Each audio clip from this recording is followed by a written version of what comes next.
So today we're going to talk about an area of photography that I feel like I have a special expertise in, which is dance photography. So I photographed a performance, or well, a couple performances for a local studio at a big theater over the weekend. And it's different than some of the work I had done in the past for other studios where I did more like from the wings, behind the scenes, because they never really had a place for someone to sit out in the audience with a camera.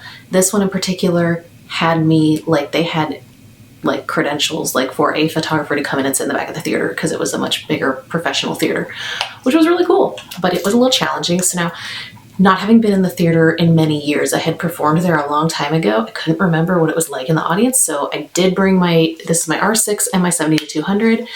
I also, as a backup, because I wasn't really sure what I needed, I mostly was trying to make sure if something happened to either of this setup, I was good. So I actually brought my Fuji X-T5 with the 50-140 as my backup because it's also a 70-200.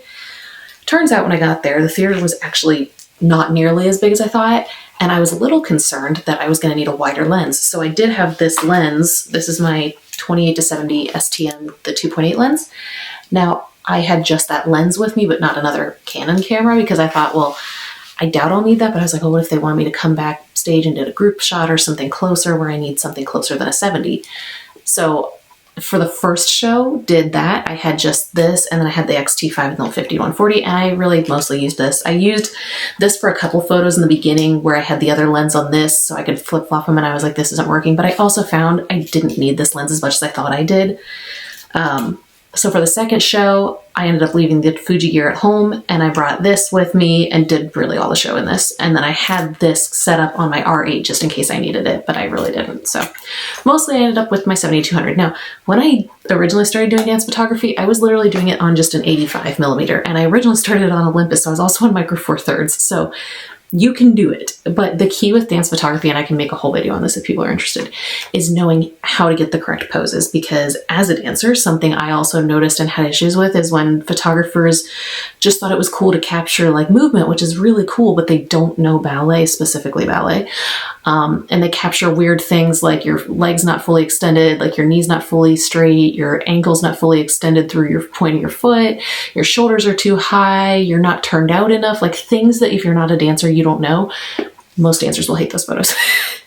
And I'm very serious because even me knowing it, there are still plenty of times dancers are the most critical about their own photos, but especially even when I'm doing it and I know what I'm capturing, there are still times where dancers are like, oh, I didn't do that right, or oh, I'd like to retry that. Which when you're doing a performance, you can't really be like, let me retry that. So I did use continuous burst mode on this. I try not to do it too much because I definitely way overshot the show, but I'm also trying to get all the good photos for them. So I knew that was going to happen. One of the nice things about being a dancer is that I specifically could anticipate the choreography, whether it was stuff I had seen, because the first act was a ballet that I've never seen, and I just had to anticipate it. That was a little harder because it was all groups and all big groups. So it was like you're trying to catch, but they're all students. So you got some who like maybe just went into an arabesque a little bit. You got someone else down the line who's way high in their arabesque and almost coming out of it. And then the rest are all right in the middle. And so you're never, most of the time, getting everybody all exactly the same at the same time just because of the levels of dance and everything. And that also goes for the second half, where I was doing the second half of the show was different variations from classical pieces or contemporary pieces that they were going to then be competing at either YAGP or other competitions. And I know a lot of those, especially because usually the same classical pieces are used for YAGP, the same variations. So I knew a lot of those. The choreography can vary slightly, but I knew exactly where things were going, kind of to anticipate, oh, there's going to be a jump here. Oh, they're going to do an arabesque here. Oh, they're going to do a turn here. Different things like that. The contemporary and modern ones are a little harder because you have no idea what's coming. You just kind of have to hope you can kind of tell by the steps they're doing what they're about to go into sometimes. So I do think the classical side helps when you know that, because I can anticipate, okay, they're going to hit their arabesque exactly on this beat, and I could try and aim for that. But you also have a mixture of early on dancers and really advanced dancers. The really advanced dancers make it easy. You're going to get a lot of great shots out of them. When they're earlier on, it is harder because a lot of times they're new to point shoes or things like that. They're like, and I still struggle with this even as an adult because I never went into the pre-professional program. You struggle sometimes to fully extend over your box of your point shoe, so you're not always in the right position, or you don't always have your knee fully straight. So you want to get good photos of them, which is going to be hard if they're critical of the fact that they didn't hit the right motion. That gets a little complicated. But I think I got some good photos. I do not know if I'm going to be allowed to share them because obviously they weren't like my own photos. They were, and when there are other people's, like when there are people under the age of 18, I'm a little weird about sharing their photos. So I don't always. That'll be more up to if I do get to share them from the school. But my professional Instagram, Allie Bishop Photography, if I do end up sharing them, it'll be on there. So I have not edited them. That is the other thing. Culling through dance photos is so much harder than culling through wedding photos or things like that, because you have to look at each minute detail of like, I'm literally going between like, was the leg more extended there, but also the foot was pointed on that end, but also the facial expression, also the shoulders are, it's like so many things between just two photos. So just trying to find, you know, the balance of this photo looks great, but also this one has other things that look great, and deleting all the extras. Or like the group photos are the hardest ones for me to cull because like some of the group photos look a little messy because it's just everybody doing different things kinda, and that was harder to photograph, and that's always been that way. So I love doing dance photography. I do think it's challenging, and I do think it's something that if you want to do it, you really need to learn more about dance itself and what certain moves should look like. Because I can say even in the last few years, I've had photographers who wanted to work with me, who I did work with, who gave me back photos that I did not want to post ever. Because they didn't catch me at my best. And that's harder on me too, because I am not the level of professionals where I'm always going to hit the right move and hit exactly the right mark. So that's also partly me, but they also didn't know what they were looking for either. They didn't know to say, hey, your standing leg is bent. Can you straighten it more? Can you lean more over your box? Can you pull your shoulders down? Those are the kind of directions you want to be able to give dancers if you know what to look for. So I did do a dance photo shoot recently for a friend of mine, all on Fuji gear. So if you want to go back, I don't know if it was the last video or if you can look at that one and see some of my work there. Obviously this work is going to look completely different because you have the stage lights on top of that, and it was all blanks, like blank backdrops behind them with just crazy colors, which is super fun to try and edit. So I really, really enjoyed it. I will say, like, I really only needed my 70 to 200, and I'm not sure what the focal length was I was at the most. Honestly, it probably was close to 85 probably. So I would have been fine if I just had my 85. I will say, and I'm feeling it now just holding this camera here, I got so tired holding this up. I understand now why sports photographers and people have monopods and things. I tried using a tripod for the second show, but then still having to move it as much as I did. And I'm sitting in a row of the theater. It just didn't work that well for me personally. So I don't know what the solution is other than maybe lifting more weights. But this is really all I used. I used each of these like this, like for a couple photos, and this for a couple photos, and that's it. I will say, even using this and trying to not turn my ISO up too high, but also needing my shutter speed to be high enough to really freeze the motion, noise was a little bit of an issue. So I am having to run denoise on every single photo, which is a pain.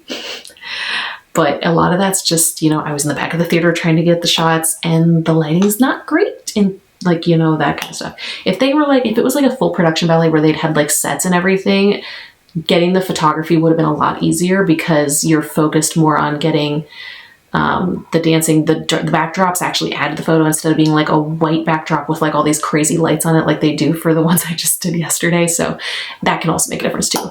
But I still think the most important thing is just getting the dancers at their best so that they're happy. They won't care as much about the editing and the color of the photos as they will about the fact that they're hitting their marks and the technique.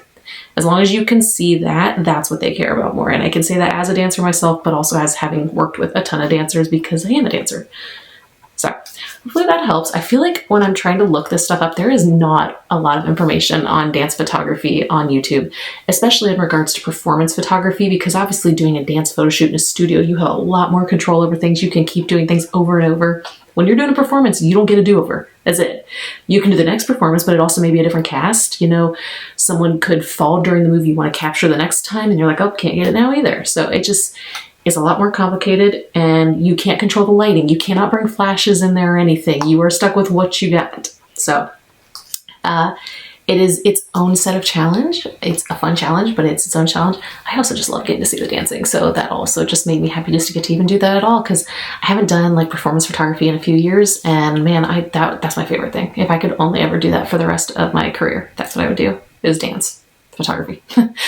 But hopefully that gives you guys some ideas. I can make more videos on this if you want. I do have one. I think it's on this channel. I made it for my old channel a while back when I did everything on one channel. I think I moved it over here. It's ways back though. It would have been back at the beginning of the channel over kind of what to look for, like how to correct a dancer. And my friend actually did it on me because she was also a dancer and a dance teacher, and she would take the photo and like correct me and be like, now turn that leg out, now do this. So that's also in here too, if you guys are interested in that. That was all done on Olympus because at the time that's what I was shooting. So all that to say, the gear is not as much the most important as it is knowing the subject of what you're doing and how best to capture them. Because dance, things like gymnastics, cheerleading, figure skating, all of those, synchronized swimming, those are all going to be things where they're a very artistic athletic form. And those you have to be really precise with what you're capturing. Like if their foot's even slightly flexed or slightly not pointed all the way, like if it's just like this or something, they're not going to like it. I can tell you that. So it's hard because I know a lot of times photographers think what they got is a great photo of a dancer, and then the dancer's like, why is my foot sickled? Why is my like shoulder up here? Because I was too tense in it. Like it's not a great photo. Just because they hit a split, but their foot's pointed or their foot's flexed, it's not a good photo. So just things to keep in mind if that's something you're interested in doing. So I think if you watch a bunch of classical variations, especially the YAGP ones, like you will learn very fast what to look for. And I think that especially if that's something you want to focus on is dance photography, you should do that. Even if you can take an adult ballet class or something just to get some experience in what to look for, that would be helpful. I do honestly think that's more helpful being a photographer when you know what you're going into. Whether it's ballroom dancing, taking a ballroom class before you do photography for them, things like that. Like gymnastics is a little harder. Same with some other things, but just knowing exactly, look at the top photographs of those, like from like the Olympics or things like that, and see the motions that they're hitting and like how their like bodies like look, like the limbs are pointed, things like that. I don't know if I'm explaining that correctly. Basically all that to say, if it looks messy but they still hit a split, it's probably not a good photo. So